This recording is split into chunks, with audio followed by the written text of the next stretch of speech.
Dr. Jin-Ho Park rubbed his tired eyes as he stared at the scanner readings for the third time that morning. Something was wrong with the data, or maybe he was just exhausted from another sleepless night aboard the research vessel Meridian.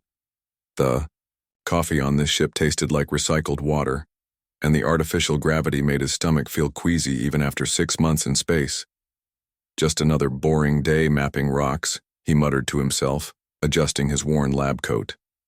As the ship's only xenobiologist, Jin-Ho spent most of his time cataloging mineral samples and running tests on space dust. Not exactly the exciting alien encounters he had dreamed about in university, but today was different.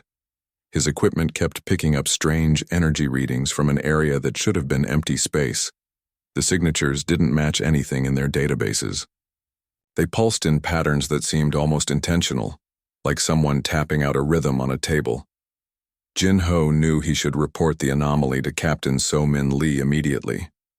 Protocol was clear about investigating unknown phenomena. But something made him hesitate. Maybe it was curiosity, or maybe he was just tired of following endless rules that kept him from doing real research.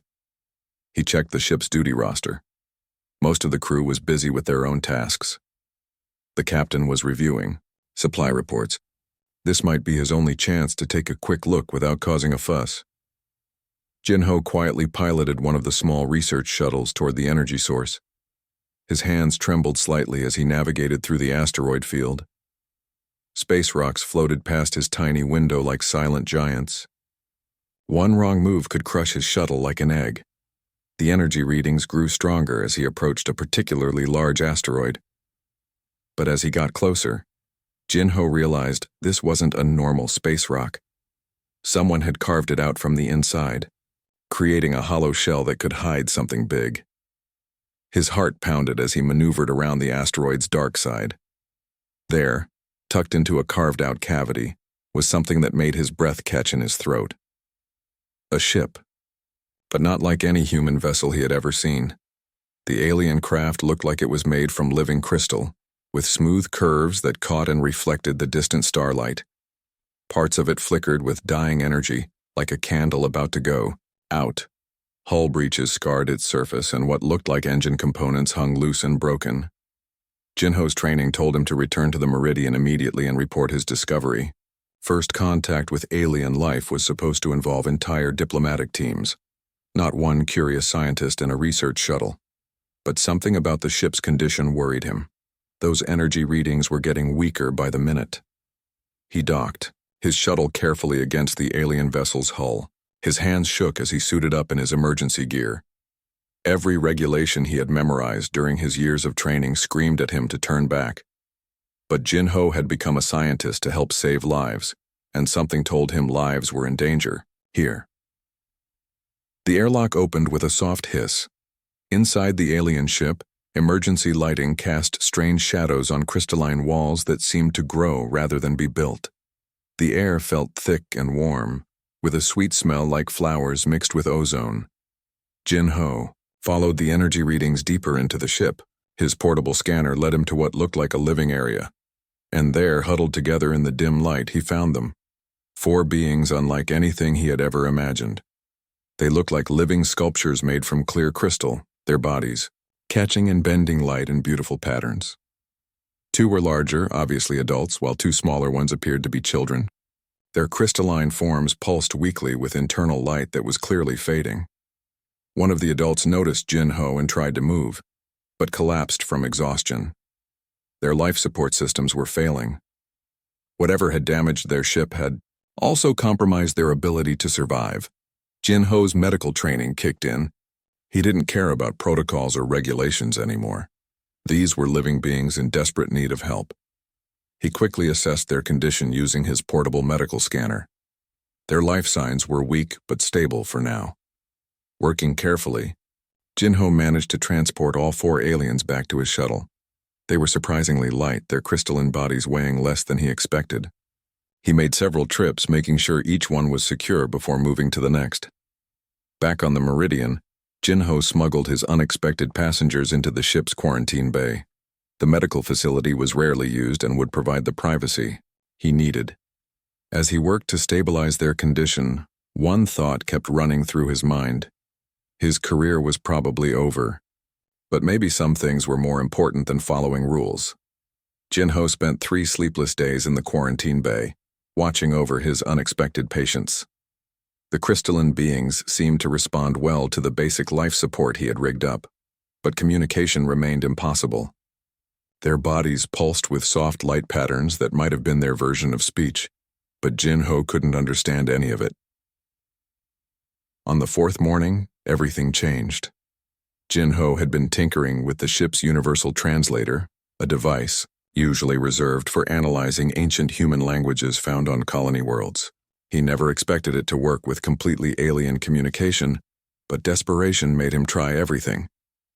The breakthrough came when the largest of the adult beings touched the translator with what looked like a crystalline finger. Suddenly, broken words began flowing through the device's speakers. Safe, need, children, dying world. Jinho's heart raced as he adjusted the translator's settings. Slowly, the fragmented words became clearer sentences. The being speaking to him had a voice like wind chimes in a gentle breeze. "I am Threndok," the alien said, his words still choppy through the primitive translation. "We are Velthari. Our world is sick." Over the next few hours, Jinho learned a story that broke his heart. The Velthari homeworld had been struck by a plague unlike anything they had ever faced. It turned their crystalline cities into dust and made their people fade away like dying stars. Threndok and his family were among the few who managed to escape in small ships, searching the galaxy for somewhere safe to rebuild their lives. "We heard stories," Threndok explained, his internal light flickering weakly. "Stories of a peaceful people who might help. We were traveling to find them when the debris field damaged our ship. We have been drifting for many days." Jinho realized the peaceful people they sought were probably humans. The Velthari had been looking for Earth, or at least a human, colony world that might offer them refuge. The smaller beings were Threndok's children, Silanya and Velran. His mate, Lyra Sen, had been injured when their ship was damaged and hadn't spoken since Jinho brought them aboard. The family had been traveling for months, using up their ship's resources and slowly starving. Just as Jinho began to feel hope that he could help them, disaster struck. The Meridian's communication system crackled to life with an urgent message from Earth Command. "All research vessels return to Earth immediately. Colonial Emergency Protocol 7 is now in effect. No delays will be tolerated." Jinho's blood ran cold. Protocol 7 meant something serious had happened in the colonies, possibly an attack or a major disaster. Every ship in the fleet would be recalled for reassignment or emergency duty. But the Velthari were still too weak to travel. Their makeshift life support couldn't be moved, and their own ship was beyond repair. Another journey in their failing vessel would certainly kill them, especially little Silanya, who seemed the most fragile of the group. Commander So Min Lee's voice echoed through the ship's corridors as she called the crew to stations. "All hands prepare for immediate departure. We launch in 6 hours." Jinho felt trapped between 2 impossible choices. If he revealed the Velthari now, they would be handed over to military scientists for study. The colonial charter was clear about first contact situations. Alien beings were to be contained and analyzed, not helped. Even if the scientists didn't mean harm, the Velthari were too weak to survive intensive examination. But keeping them secret meant continuing to violate every rule he had sworn to uphold when he joined the Colonial Research Service. Jinho had taken an oath to serve humanity's interests above all else, and hiding first contact with an alien species was probably treason. Things got worse when Commander Lee started asking questions. She found him in the corridor outside the quarantine bay at 2 in the morning, carrying medical supplies he couldn't easily explain.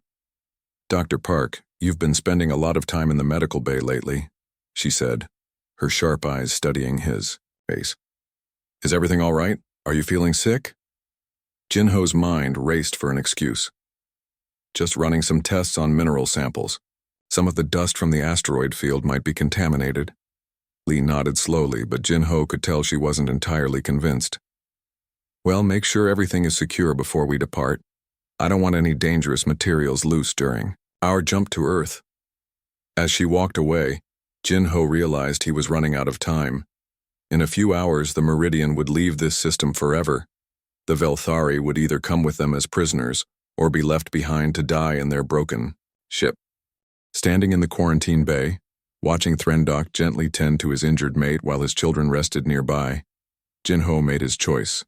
Some things were more important than regulations. These beings had traveled across the galaxy looking for help, and he wasn't going to let them down. He began making preparations for the most dangerous gamble of his life. Jin-Ho's hands trembled as he typed false entries into the ship's maintenance database. He had never been good at lying, but desperation made him creative. According to his fabricated reports, the quarantine bay was undergoing routine atmospheric recalibration that would take several weeks to complete. Anyone trying to enter would supposedly risk contamination from experimental cleaning compounds. The lies felt like acid in his throat, but they bought him precious time. The real challenge came when the Velthari needed specialized medical care that the ship's basic supplies couldn't provide. Their crystalline biology was unlike anything in human medicine. Standard treatments were useless, and some human medications actually made them weaker. Jin-Ho spent his life savings purchasing black market medical supplies from smugglers who operated in the gray areas between star systems. These dealers asked no questions and left no official records, but they charged premium prices for their discretion. Each transaction cost Jin-Ho months of salary, draining the bank account he had been saving to buy a small house on Earth. He told himself it didn't matter. Money was just numbers on a screen, but the Velthari were living beings who needed help. The supplies arrived hidden in fake equipment crates marked as geological survey tools. Jin-Ho's heart pounded every time he smuggled another package into the quarantine bay. Each trip felt like walking through a minefield, knowing that one wrong step would expose everything. Little Silanya was responding well to the treatments, her crystalline body growing brighter each day. Her brother Velron was recovering more, slowly, but his condition was stable. Their parents, Threndok and Lyrasen, were grateful beyond words. Their light patterns flickering in what Jin-Ho had learned was their way of showing emotion. "You risk much for strangers," Threndok said through the translator one evening. "Why do you help us when your own people would not approve?" Jin-Ho paused in his work, adjusting their life support systems. "Because it's the right thing to do. Where I come from, we have a saying. A person's worth isn't measured by the color of their skin or the world they were born on, but by their willingness to help others." The Velthari family shared a moment of silent communication, their bodies pulsing with synchronized light. Then Threndok spoke again. "Your people are fortunate to have such wisdom." Jin-Ho wished he could believe that all humans shared that wisdom, but he knew better. Fear and suspicion often won over compassion when it came to the unknown. His careful deception began to unravel 3 weeks into their journey back to Earth. Corporal Min-Soo. Kim, the ship's security chief, had been tracking unusual power consumption patterns throughout the vessel. His job was to notice when things didn't add up, and Jin-Ho's fake maintenance operations were using far more energy than they should. Jin-Ho was checking on Velron's recovery when the quarantine bay door suddenly opened. Min-Soo stepped inside, his hand resting on his sidearm ready for anything. But when he saw the Velthari family, his expression changed from suspicion to amazement. "What in the name of?" Min-Soo whispered, staring at the crystalline beings who had frozen in surprise at his entrance. Jin-Ho stepped between Min-Soo and the aliens, his heart hammering against his ribs. "I can explain. You're harboring unauthorized life forms," Min-Soo said, but his voice lacked the sharp edge of official authority. Instead, he sounded confused and curious. Little Silanya chose that moment to approach the security officer, her small crystalline form glowing with innocent curiosity. She had been learning basic human words from Jin-Ho and spoke in a voice like tiny bells. "Hello," she said simply, tilting her head in a gesture that was somehow universally childlike despite her alien appearance. Min-Soo knelt down to her level, his tough security officer facade melting away. "Hello there, little one." He looked up at Jin-Ho with new understanding. They're refugees, aren't they? Jinho nodded, too emotionally exhausted to maintain his lies anymore. Their world is dying. They were looking for help when their ship was damaged. I couldn't just let them die. Minsu stood slowly, his eyes moving from one Velthari to another. Do you know what kind of trouble you're in? Unauthorized first contact, falsifying records, violation of colonial charter regulations. I know, Jinho said quietly. I know I've destroyed my career, but I couldn't live with myself if I had done nothing. Instead of calling for backup or placing Jinho under arrest, Minsu did something unexpected. He sealed the quarantine bay door and activated the room's privacy protocols.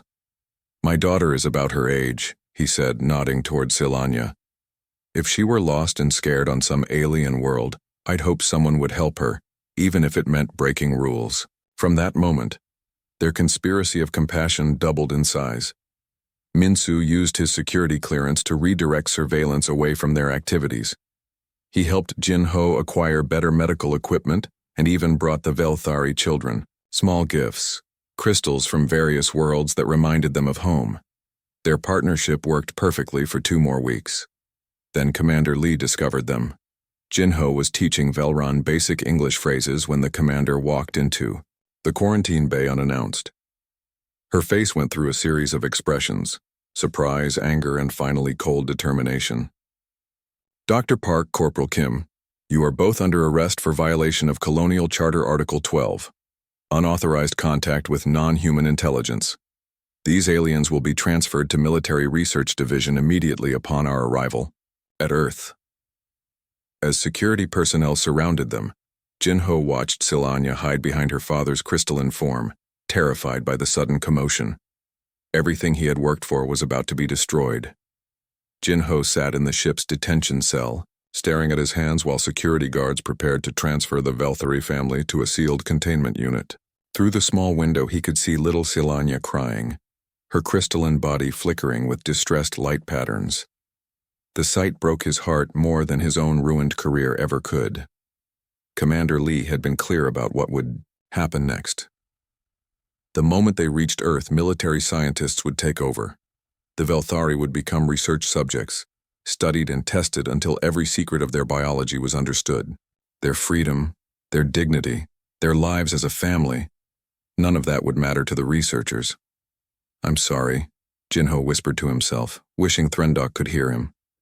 I tried to help, but I just made everything worse. The irony wasn't lost on him. In trying to save the Velthari from dying alone in space, he had delivered them into the hands of people who would treat them like laboratory specimens. But fate had one more twist in store. Dr. Yoonji Han, the ship's medical officer, had been ordered to perform preliminary health scans on the aliens before they reached Earth. She was a by-the-book officer who followed regulations without question, but she was also a skilled doctor who noticed things others missed. Jinho watched through his cell's window as Dr. Han ran her tests, her portable scanner moving over each Velthari family member. At first, everything seemed routine. Then something made her stop and run the same test again. And again. Her expression changed from professional boredom to intense curiosity, then to something that looked like disbelief. Dr. Han rushed to Commander Lee's office with her scanner results, leaving the Velthari under heavy guard. Jinho couldn't hear their conversation, but he could see both officers through the office's transparent walls. Dr. Han kept pointing at her data pad, her voice rising with excitement. Commander Lee's stern expression gradually shifted to surprise, then to something that might have been hope. An hour later, Jinho found himself back in the medical bay, flanked by guards but no longer in restraints. The Velthari family was there, too, looking confused and frightened by all the attention they were receiving. Dr. Park, Commander Lee said, her voice carefully controlled. Dr. Han has made a discovery that changes everything. Would you care to explain why you didn't mention the medical significance of our guests? Jinho stared at her blankly. I don't understand. What medical significance? Dr. Han stepped forward, her scanner still in hand. The Velthari's crystalline cellular structure produces a compound we've never seen before. According to my analysis, This substance could be the key to treating Kepler's syndrome. Jin-Ho's world tilted. Kepler's syndrome was a degenerative disease that had been slowly killing colonists for 30 years. It attacked the nervous system, causing paralysis and eventual death. Despite decades of research and billions of credits spent on treatments, no cure had ever been found. Entire colony worlds had been abandoned because of Kepler's outbreaks. "That's impossible," Jin-Ho said. But even as he spoke, he remembered the medical readings he had dismissed as normal Velthari biology. Dr. Han showed him the scanner data. The compound concentration varies between individuals, but they all produce it naturally. The youngest one, Sil Anya, has the highest levels we've recorded. Jin-Ho looked at little Sil Anya, who was clinging to her father's arm while trying to understand the strange human words flying around her.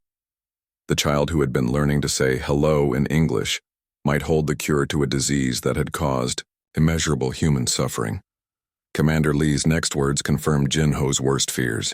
This discovery changes the strategic value of these aliens considerably. Military Research Division will be very interested in understanding how this compound works and how it can be synthesized. "You mean they'll be experimented on for the rest of their lives," Jin-Ho said, anger flaring in his chest. "They'll be valuable contributors to medical science," Lee replied coldly. "Their sacrifice could save millions of human lives." Through the translator, Threndok had been listening to the conversation. His light patterns grew brighter as he spoke. "We understand your words. If our bodies can help your people as you have helped us, we offer ourselves willingly." Jin-Ho spun to face the Velthari family. "No, you don't understand what they're asking. They won't just take a little blood or run a few tests. They'll keep you locked up, study every part of your biology, possibly for generations. Your children will never know freedom." Lyrasen, who had been mostly silent since her injury, finally spoke. Her voice was weak but determined. "Jin-Ho gave us life when we were dying. If we can give life to others, it is right." Young Velran added his own voice. "We are not afraid. You were brave for us. We can be brave for your people." "Even little." Silanya nodded, though Jin-Ho doubted she fully understood what she was agreeing to. Jin-Ho felt sick to his stomach. Here was his chance to justify everything he had done. The cure for Kepler's syndrome would make him a hero instead of a criminal. His career would be saved, his reputation restored. All he had to do was agree that the Velthari should be handed over to military researchers. But looking at this family who had already suffered so much, who were willing to sacrifice their freedom out of gratitude for his kindness, Jin-Ho knew he couldn't do it. "There has to be another way," he said firmly. "Some way to synthesize the compound without turning them into permanent test subjects." Commander Lee shook her head. "That's not how medical research works, Doctor. We need to understand their entire biological system." Jin-Ho stepped protectively in front of the Velthari family. "Then find another way, because I won't let you. Turn them into laboratory animals. Not after everything they've been through." The standoff that followed would determine not just the fate of 4 alien refugees, but the future relationship between 2 species. The tension in the medical bay was thick enough to cut with a knife. Commander Lee stood on one side, representing military protocol and human interests. Jin-Ho stood on the other, protecting the Velthari family who had become more than just aliens to him. They were friends who had trusted him with their lives. "Dr. Park, you're being unreasonable," Commander Lee said, her patience wearing thin. "The potential to save millions of human lives outweighs the comfort of 4 aliens." Jin-Ho felt his anger rising, but he forced himself to stay calm. Getting emotional wouldn't help anyone. "What if I told you there might be a better way? A way that could help both species without anyone becoming a prisoner?" "I'm listening," Lee said, though her expression remained skeptical. Jin-Ho had been thinking about this moment for hours in his detention cell. What if we offered them something they actually want? Not just medical care, but a real home, citizenship, legal protection, the right to live as free beings while choosing to help with research. Dr. Han looked intrigued. "You mean voluntary cooperation instead of forced study?" "Exactly. They're not just walking medicine factories. They're intelligent beings with their own skills and knowledge. Imagine what we could learn from each other if we worked together instead of just taking what we wanted. Commander Lee shook her head. The Colonial Charter doesn't have provisions for alien citizenship. It's never been done before. Then maybe it's time to write new rules, Jin-Ho said. Someone has to be first. Why not us? Threndok had been following the conversation through the translator. His light patterns pulsed thoughtfully before he spoke. On our world, we had a saying, "The tree that gives shade freely grows stronger than the one that hoards its branches." We would be honored to help. Your people, but as partners, not prisoners. The debate that followed lasted 3 days. Jin-Ho found himself in the unexpected position of negotiating not just for the Velthari's freedom, but for an entirely new approach to human-alien relations. Commander Lee consulted with Earth Command, who consulted with Colonial Administration, who eventually involved the Commonwealth Council itself. The breakthrough came when news of Kepler's syndrome cure leaked to the public. Families who had lost loved ones to the disease demanded action. Political pressure mounted for a solution that would both save lives and establish humanity as a compassionate species capable of interstellar cooperation. Jin-Ho worked tirelessly to draft an agreement that would satisfy everyone. The Velthari would be granted refugee status with a path to full citizenship. In exchange, they would voluntarily participate in medical research, retaining the right to refuse any procedure or test. Most importantly, they would be treated as partners, not subjects. The signing ceremony took place aboard the Meridian just hours before they reached Earth orbit. Jin-Ho watched with pride as Threndok carefully signed the document with a crystalline stylus, his signature glowing with bioluminescent ink. "This is just the beginning," Jin-Ho told the family as reporters from across the Commonwealth broadcast the historic moment. "You're not just helping cure a disease. You're helping 2 species learn to trust each other." Little Sil Anya, who had been practicing her English during the journey, stepped up to the microphone. "We are happy to help," she said in her bell-like voice. "Jin-Ho showed us that humans have good hearts. We want to show you that Velthari do too." The compound synthesis project that followed became a model for interspecies cooperation. Human scientists worked alongside Velthari biochemists, sharing knowledge and techniques that neither species could have developed alone. The cure they created was more effective than anyone had dared hope, and the research process revealed countless other medical applications. Within 5 years, over 50,000 human lives had been saved by treatments derived from Velthari biology. But the benefits flowed both ways. Human technology helped the Velthari develop new medicines for diseases that had plagued their people for generations. The success of the project attracted other alien refugees fleeing various disasters across the galaxy. Each new species brought unique knowledge and perspectives, creating a growing network of interstellar cooperation. Jin-Ho's protocol violation became the foundation for the Commonwealth's first interspecies cooperation accord. The document established principles for peaceful contact, mutual aid, and shared scientific advancement that would guide humanity's expansion into the galaxy for generations to come. 10 years after that fateful day in the asteroid field, Jin-Ho stood in the newly constructed Interspecies Research Center on Earth. The building housed representatives from 12 different alien species, all working together on projects that benefited everyone involved. Threndok had become the center's director of biochemical research, his crystalline offspring working alongside human children who had grown up knowing that aliens were friends, not threats. Velron had developed into a brilliant engineer, designing spacecraft that combined the best of human and Velthari technology. But it was Silanya who had surprised everyone the most. The shy little girl who had once hidden behind her father had grown into a confident young adult who served as Earth's first alien ambassador. Her natural charm and deep understanding of both cultures made her the perfect bridge between species. "Do you ever regret what you did?" she asked Jin-Ho during one of their regular meetings. "You could have had a quiet life following regulations instead of starting a revolution." Jin-Ho smiled, looking out at the bustling research center where humans and aliens worked side by side. "The only thing I would regret is if I had done nothing." You taught me that compassion isn't about following rules. It's about doing what's right even when it's difficult. That simple act of kindness in an asteroid field had grown into something neither Jinho nor the Velthari could have imagined. It proved that humanity's greatest strength wasn't their technology or their military might, but their ability to see past differences and extend a helping hand to those in need. The galaxy had become a little smaller, a little friendlier, and a lot more hopeful because one human chose compassion over protocol.